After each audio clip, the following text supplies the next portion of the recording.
Hello बच्चों, स्वागत है आपका हमारे आज के सेशन में।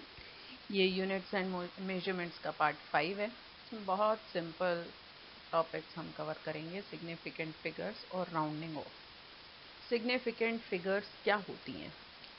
The number of digits in a measurement, एक मेजरमेंट्स में number of digits which we are certain, जिनके बारे में हमें पूरा पक्का पता है, प्लस वन एडिशनल डिजिट जिसके बारे में हमें पक्का नहीं पता। मान लो किसी चीज़ की आप लेंथ मेजर कर रहे हो, स्केल का जो आपके पास नॉर्मल स्केल होता है उसका यूज़ करके, ठीक है। तो उसकी जो रीडिंग है वो 12.3 और 12.4 के बीच में दिख रही है। 12.4 के ज़्यादा पास है तो इसलिए हमने उसको ले लिया 12.38। तो 12.3 तक तो हम श्योर थे। 8 जो है वो हमने अपने आप ऐड कर दिया अपने आइडिया के हिसाब से। तो 8 वाला लास्ट वाली जो डिजिट है वो अनसर्टेन है। तो इसमें नंबर ऑफ सिग्निफिकेंट फिगर्स हो गई 3, तो वो जो हमें पक्का पता है, प्लस एक अनसर्टेन, टोटल 4 सिग्निफिकेंट फिगर्स हो गई। ठीक है। अब मैथमेटिक्स में जितने भी नंबर्स हैं वो सब डेफिनेट फिगर्स होती हैं। सिग्निफिकेंस का क्वेश्चन आता कब है? जब हमें जो नंबर है वो किसी क्वांटिटी को मेजर करके मिला है, मेजरमेंट के रिजल्ट में हमें सिग्निफिकेंस की बात करनी पड़ती है। अब rules number of significant figures determine करने के लिए, अगर कोई नंबर दे रखा है तो उसमें जितने भी नॉन ज़ीरो डिजिट्स होती हैं, जो ज़ीरो नहीं है, वो सिग्निफिकेंट होएगी। ठीक है। A zero become significant figure. Zero कब सिग्निफिकेंट होगा? जब वो नॉन ज़ीरो डिजिट्स के बीच में होगा। जैसे कि 5043, तो 543 तो नॉन ज़ीरो है और ज़ीरो उनके बीच में आ रहा है, तो वो भी सिग्निफिकेंट हो गया। इसमें 4 डिजिट्स सिग्निफिकेंट हो गए। ठीक है। लीडिंग ज़ीरोज़ और the zeros place to the left of the number are never significant. ठीक है। नंबर के लेफ्ट में जो फिगर्स होती हैं वो कभी भी सिग्निफिकेंट नहीं होती हैं। जैसे 0.543, इसमें लेफ्ट पे एक ज़ीरो है, वो सिग्निफिकेंट नहीं माना जाएगा। 3 सिग्निफिकेंट फिगर्स हैं। 0.006, इसमें भी लेफ्ट पे जो भी ज़ीरोज़ हैं वो सिग्निफिकेंट नहीं मानी जाएंगी। इसमें केवल एक ही सिग्निफिकेंट फिगर है। ट्रेलिंग ज़ीरोज़ और the zeros place to the right of the number, number के राइट में या पीछे की तरफ जो ज़ीरोज़ आती हैं वो सिग्निफिकेंट होती हैं। जैसे 4.330 में 4 सिग्निफिकेंट फिगर्स हैं। 343.000, वैसे ये 343 है, लेकिन ये मेजरमेंट से आई हैं। ये पॉइंट के बाद की ज़ीरोज़ प्रेसिशन दिखा रही हैं इंस्ट्रूमेंट का, तो ये सिग्निफिकेंट है। इसमें 6 सिग्निफिकेंट फिगर्स हो गए। ठीक है। अब सिग्निफिकेंट फिगर्स के कंफ्यूजन को दूर करने के लिए उसको एक्सपोनेंशियल फॉर्म में एक्सप्रेस किया जाता है। एक्सपोनेंशियल फॉर्म क्या होती है? ये जैसे एग्जांपल में देखिए 1.32 इंटू 10⁻²। तो ये जो 1.32 है न्यूमेरिकल पोर्शन है ये, ठीक है, ये बताएगा कि कितने सिग्निफिकेंट फिगर्स हैं। इसमें 3 फिगर्स हैं तो तीनों सिग्निफिकेंट हैं। ठीक है। और ये जो 10⁻², जो है ये ऑर्डर बताता है कि कितना ऑर्डर है मैग्नीट्यूड का। ठीक है। अब एक सिंपल सा एग्जांपल है, हमें नंबर ऑफ सिग्निफिकेंट फिगर्स लिखनी है। इसमें ए पार्ट है 0.003, लेफ्ट वाली ज़ीरोज़ सिग्निफिकेंट नहीं होती तो इसमें एक ही सिग्निफिकेंट फिगर है। 0.1570, इसमें पीछे वाली ज़ीरो सिग्निफिकेंट है, तो 4 सिग्निफिकेंट फिगर्स हो गई। अगला एक्सपोनेंशियल है तो इसमें न्यूमेरिकल वैल्यू देखेंगे, 3 फिगर्स हैं तो तीनों सिग्निफिकेंट हैं। 3 डी पार्ट में 3.5904, क्योंकि पीछे वाली ज़ीरो सिग्निफिकेंट मानी जाती है।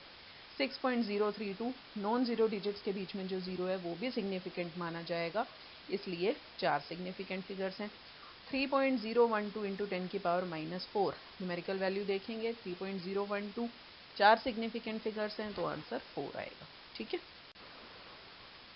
इसके बाद है जब हम अर्थमेटिक ऑपरेशन करते हैं, ठीक है, तो उस केस में मान लो हमें डेंसिटी निकालनी है, मास अपॉन वॉल्यूम है। मास मेजर किया, उसमें सिग्निफिकेंट फिगर्स थी कुछ 3 या 4, वॉल्यूम किया उसमें सिग्निफिकेंट फिगर्स थी। तो जो रिजल्ट आएगा उसमें कितनी सिग्निफिकेंट फिगर्स होंगी, इसके लिए रूल है। ठीक है।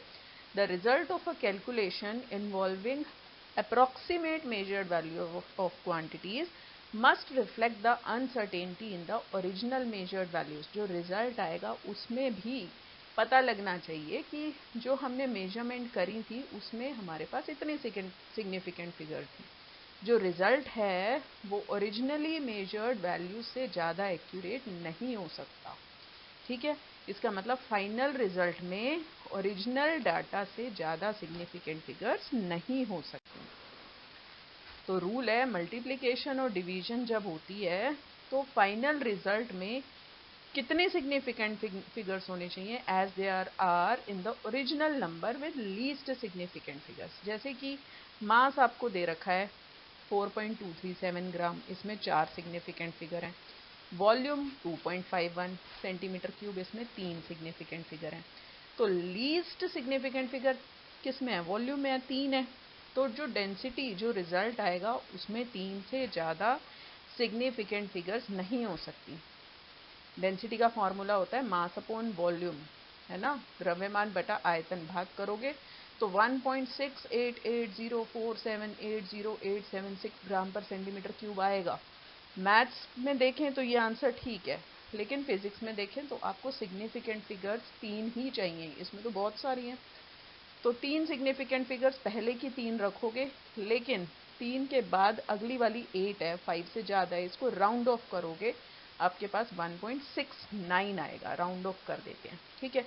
अगर जिस डिजिट को ड्रॉप करना है 5 से ज़्यादा होती है तो पिछली वाली डिजिट 1 से बढ़ा देते हैं। ये राउंडिंग ऑफ है, हमने छोटी क्लासेस में करी है। तो डेंसिटी का इसमें रिजल्ट आ जाएगा 1.69 ग्राम पर centimetre cube.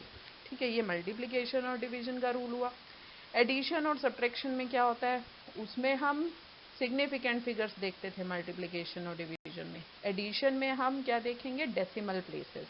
Final result should retain as many decimal places as there are in the number with least decimal places. जैसे कि 3 नंबर्स को प्लस करना है एग्जाम्पल में, 436.32 grams, 227.2 grams, 0.301 grams.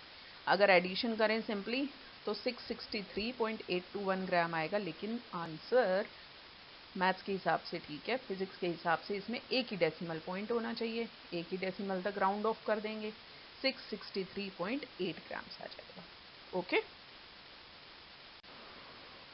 Rounding off अभी हमने बताया कि लास्ट में 3 डेसिमल प्लेसेस थे, एक ही डेसिमल प्लेस होना चाहिए, तो बाकी 2 को ऐसे ही थोड़ी रिमूव कर देंगे, राउंडिंग ऑफ करनी पड़ती है। ठीक है, उसका क्या रूल है? Result of computation with approximate numbers which contain more than one uncertain digit should be rounded off.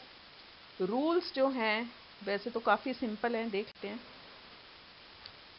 If the digit to be dropped is less than 5, अगर जिस डिजिट को हमने छोड़ना है वो 5 से कम है तो द प्रेसीडिंग डिजिट, उससे पिछली वाली डिजिट एज इट इज़ रहती है। 7.82 है, 2 को हटाना है, 2 5 से कम है तो 8 एज इट इज़ रहेगी 7.8। 3.94 है, 4 को हटाना है, 4 5 से कम है तो 9 एज इट इज़ रहेगा 3.9। If the digit to be dropped is more than 5, अगर जिस डिजिट को ड्रॉप करना है 5 से ज़्यादा है तो प्रेसीडिंग डिजिट इज रेज्ड बाय 1, वो 1 से बढ़ जाती है। 6.87 में 7 को ड्रॉप करना है, 5 से ज़्यादा है तो 8 + 1 9 हो जाएगा 6.9। ऐसे ही 12.78 में 8 5 से ज़्यादा है तो 12.8 हो जाएगा। अगर डिजिट ड्रॉप्ड 5 ही है, ठीक है, और उसके आगे कोई और डिजिट भी है 0 के अलावा, तो प्रेसीडिंग डिजिट को 1 से इंक्रीज करेंगे। 16.351, 5 1 को ड्रॉप करना है, 5 के आगे 1 भी है तो 3 जो है ये 4 हो जाएगा तो 16.4 आएगा।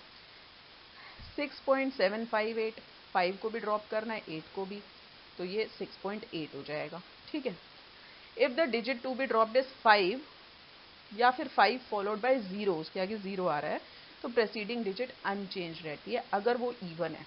अगर वो ओड है, अगले रूल में है, तो 1 से इंक्रीज करेंगे। जैसे 3.250 है, 50 को ड्रॉप करेंगे, 2 इवन है तो एज इट इज़ रहेगा। ऐसे ही 12.650 में 6 इवन है तो एज इट इज़ 12.6 आंसर। अगर डिजिट 5 है फॉलोड बाय 0 है और प्रेसीडिंग डिजिट ओड है, विषम है, तो 1 से बढ़ा देंगे। 3.750 है, 50 को ड्रॉप करना है, 7 ओड है, विषम है, 1 से बढ़ा देंगे, 3.8 हो गया।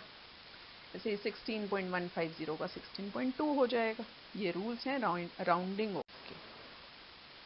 प्रॉब्लम दे रखी है, क्यूब है, उसकी साइड दे रखी है, तो टोटल सरफेस एरिया और वॉल्यूम निकालना है। सरफेस एरिया का formula 6a², 6 into side side दे रखी है, मल्टीप्लाई करोगे ये रिजल्ट आएगा 311.299254। लेकिन मल्टीप्लिकेशन कर रहे हैं तो सिग्निफिकेंट फिगर्स 4 ही होनी चाहिए, तो 3 तो हम चौथी डिजिट तक ही रख सकते हैं। तो मतलब ये जो 99254 है इनको छोड़ना पड़ेगा।